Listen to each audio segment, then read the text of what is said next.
Good afternoon, folks. This is Jay from Cold Nights Gaming. Today we have a very special presentation, a retrospective of sorts on the Fatal Frame franchise. I also have a very special guest today, Branden from Just the Gems.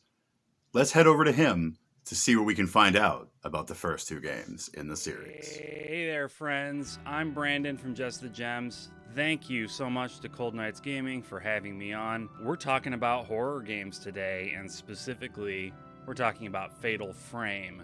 Now, I played a little bit of Fatal Frame as a kid. I was big into Silent Hill, not so much into Resident Evil. The jump scare horror wasn't really my forte, but I did like the creeping dread Japanese psychological horror, and Fatal Frame is just oozing with that. So, needless to say, pretty big fan of Fatal Frame. I have the most experience with the first two titles, so I'm going to take on the job of presenting those to you today, and then let Cold Nights take it from there. So, let's dig in. The first thing we see when we start up Fatal Frame is that it's based on a true story, which I feel comfortable saying, I don't think so. Okay, so yes, the mansion you explore is based on a real legend about a house near Tokyo, but I don't think that qualifies as a true story. But I guess based on a real made-up legend doesn't sound as appealing? Whatever. Japanese horror of this kind is very particular. It hits on, I think, some cultural insecurities that don't feel particularly native to me, but the atmosphere is so full of eerie tension, it almost doesn't matter. I mean, really, just the thought of ghosts that have been horribly murdered sticking around to get you has a sort of universal horror appeal to it. The story of this first game involves Miku searching an old mansion for her brother, who disappeared while searching the old mansion for his friend, who disappeared while looking around the mansion, and they all form a horrible conga line of bad decisions. Call the police, guys, or the army. Of course, ultimately, Miku uncovers the secret of some ancient hellgate and has to use all her wits to survive and save her brother. But ultimately, you're not there for the plot anyway, you're there for the scares. The voice acting is terrible. Not, you were almost a Jill sandwich terrible. You were almost a Jill sandwich. But still pretty terrible. I wonder how long it's been since my brother and I began to see things other people can't see. Even for the time, you could make the argument that it's bad in the way David Lynch dialogue is bad, that it's intentionally off-putting to discombobulate the viewer and increase the feeling of dread. I don't think that's what they were going for, but it honestly doesn't ruin the experience at all. So you're a teenage girl trapped in a horrifying ghost mansion. What do you do? Well, you explore, you find items, you solve puzzles, standard survival horror stuff.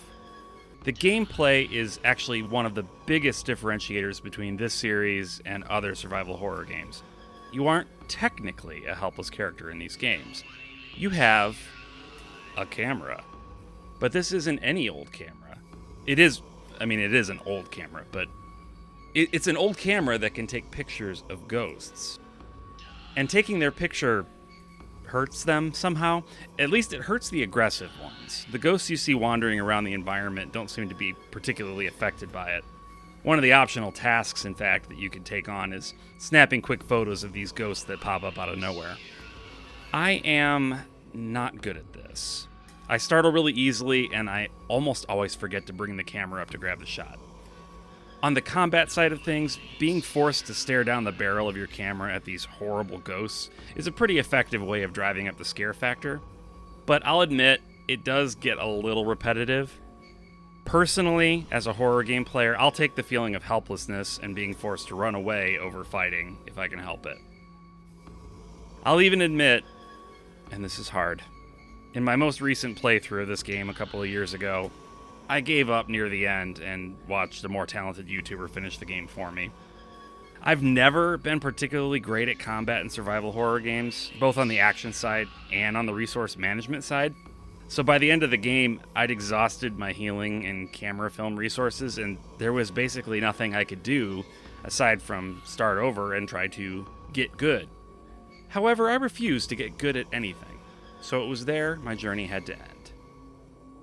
So Fatal Frame gets a solid A in all the areas that matter, and I get an F for being a fake gamer who sucks. Now, Fatal Frame 2 Crimson Butterfly is largely considered a horror game classic. Whatever might be said about the other games in the series, good and bad, Crimson Butterfly is thought of as an all-time great. And rightly so. This game's atmosphere is thick. The sound design is horrifying. The characters are, well, they're pretty dull. But really, they're just vessels for our terror. I'm pretty sure I played the original Fatal Frame 2 for the PS2 when I was a teenager, and I own it today.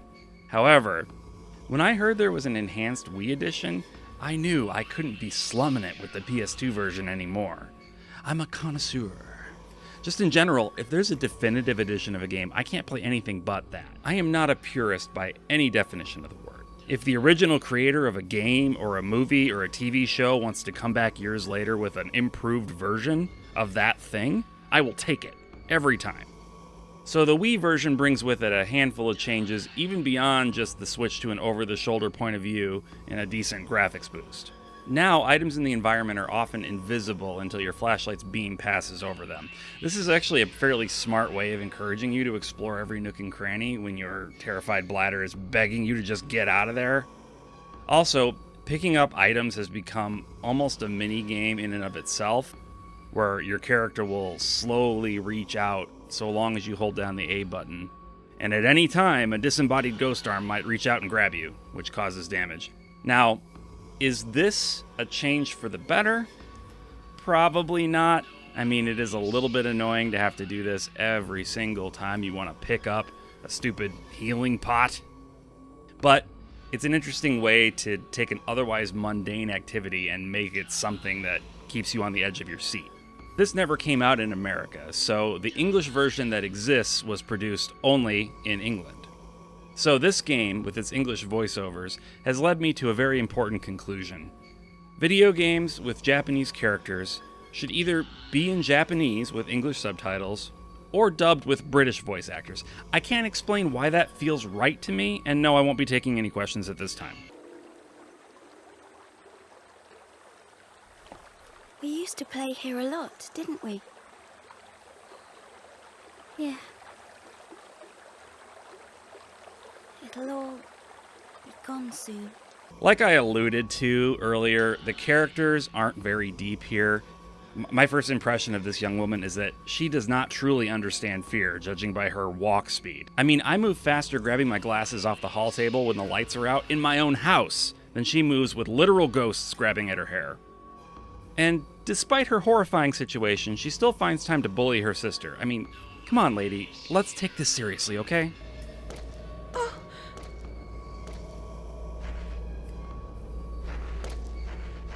You move around the environment just as in the previous game, solving puzzles, finding keys, and getting spooked by ghosts that jump out of nowhere. And that's all well and good. But really, more than anything, it's the atmosphere and the sound design that make Fatal Frame 2 Crimson Butterfly a true horror classic. If you have never played it, even if you can only get your hands on the PS2 version, I highly recommend it. There's a reason that this game is considered an all-time great. So those are my thoughts on the first two Fatal Frames. We would love to hear what you have to say. Let us know down in the comments. Anyway, back to you, Jay. Great analysis. Thanks, Branden. Fatal Frame 3 The Tormented was released in 2005 and continued the rich tradition Japanese gaming companies have of poorly timed releases. With the PS2 coming to the end of its life cycle, they decided to bring it to that console instead of wait a small amount of time to bring an enhanced edition to the PS3. Here in the opening scene of the game, we see our main character, Rei Kurosawa, as she has a flashback of a terrible accident that resulted in the death of her fiancé.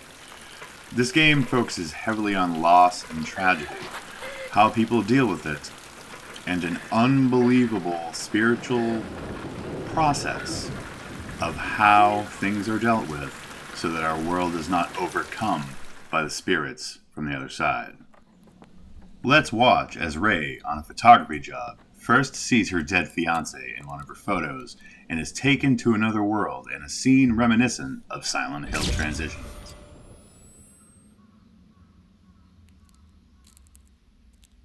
You?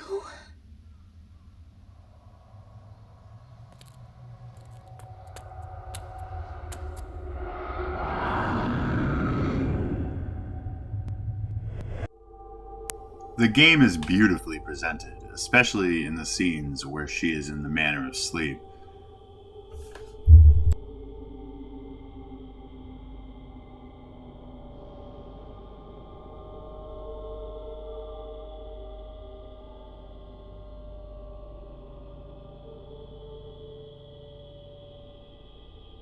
Where am I?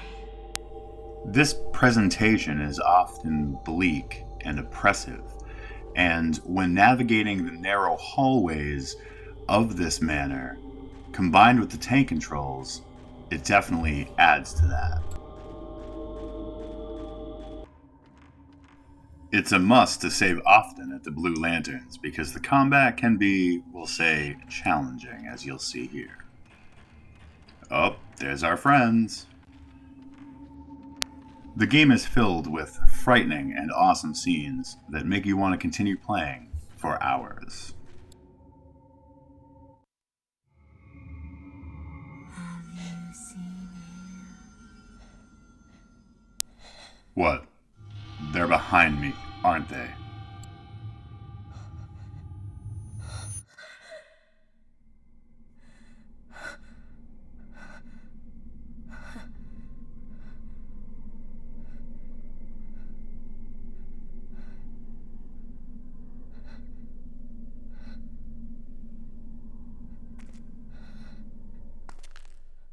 Where did he go?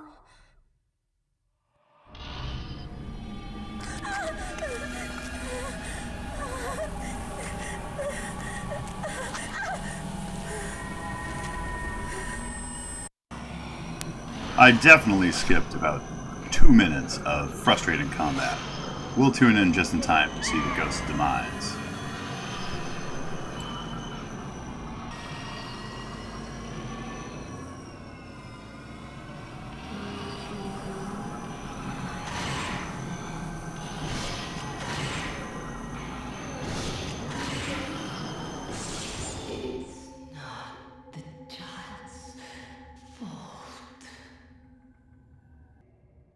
The game is presented beautifully, and it's challenging and fun, but with single-digit frame rates sometimes, and many freezes and hiccups, it reminds us of the rose-colored glasses that we wear when we often looked back on disc-based games. The experience is definitely fleeting, much like life. I give it a B+. Let's tune into the final scene of this section and something truly terrifying.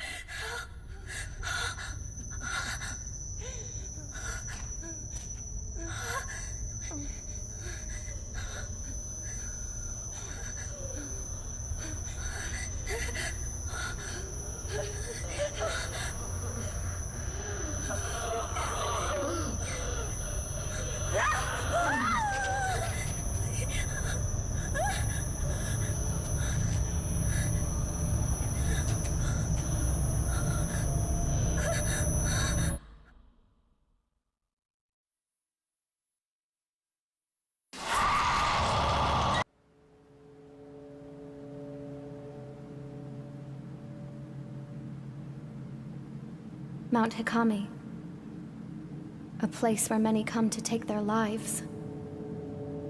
I'm positive that Fuyuhi must have come here.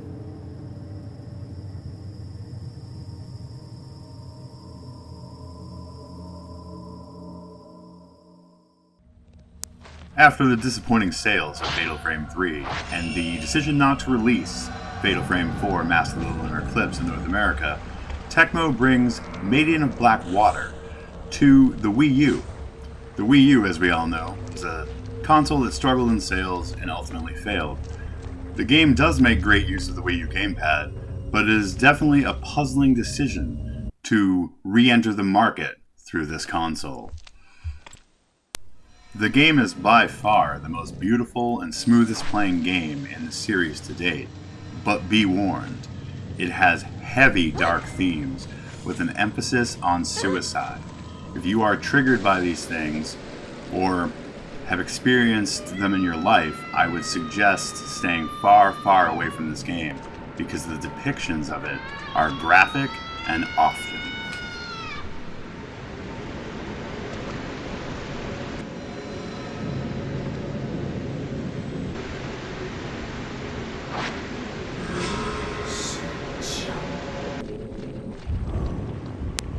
The combat in Maiden of Blackwater is velvety and smooth, much improved over the prior entries, and it also features an incredible new addition where after defeating a ghost, you can touch their evaporating body and experience a very creepy glimpse into how they die or how they live. Here's a great example of it. Let's watch.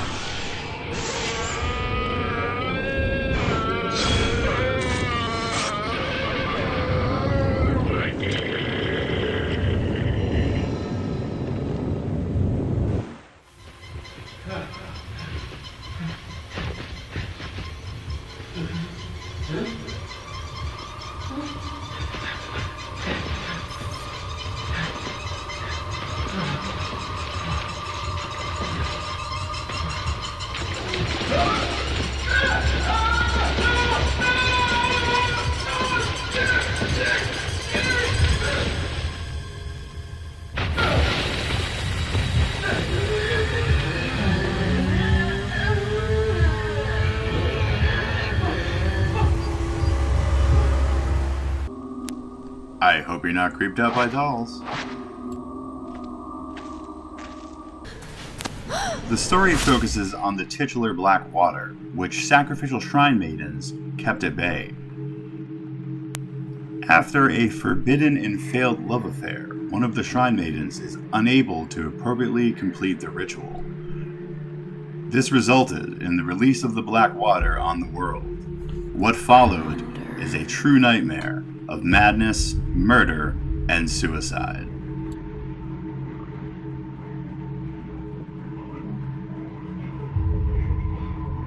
Why did the two of us survive?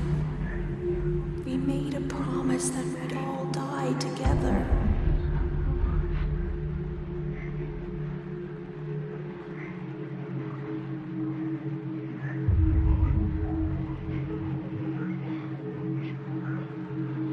When will we get the chance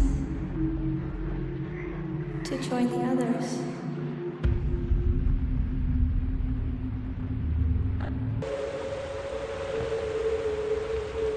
The spirits, now unchecked and contaminated by the Blackwater, are free to rain chaos on anyone unfortunate enough to visit the mountainside shrine.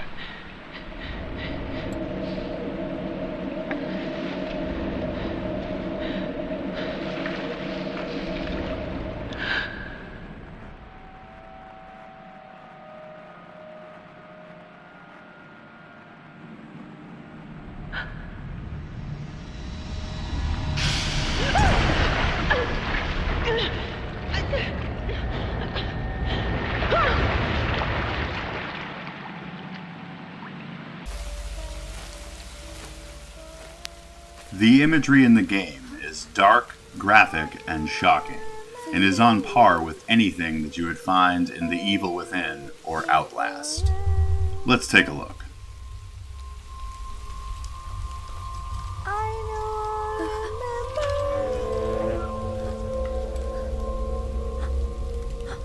Forever and ever.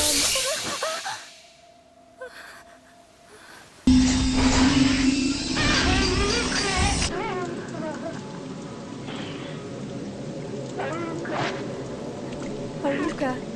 Fuyuhi. Fuyuhi. Haruka. Fuyuhi. We can see here that the once benevolent shrine maidens, once tasked with protecting people from madness and suicide, now forced their hand in it.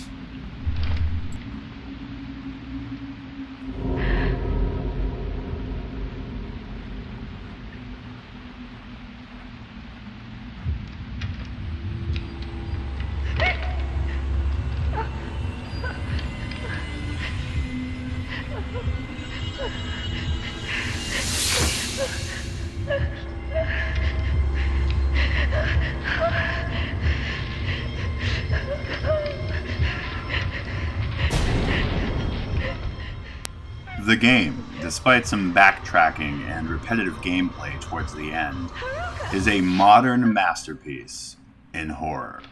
I can't recommend it enough, and I give this re-entry into the North American horror scene an A, whether that's on the original Wii U or the ports to this generation's systems. It's a can't miss.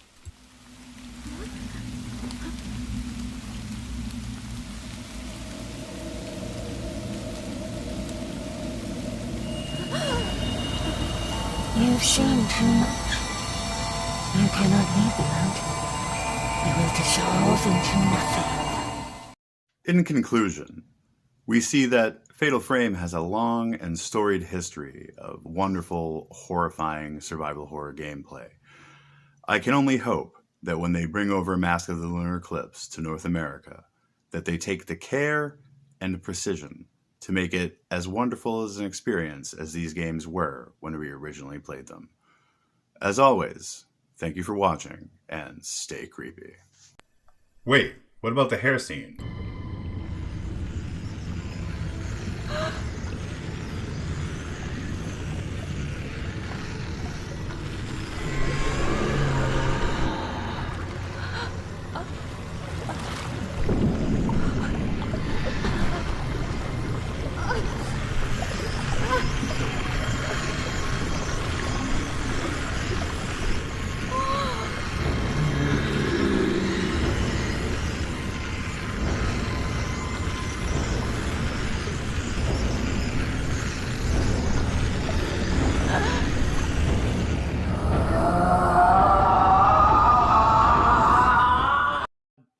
What is this?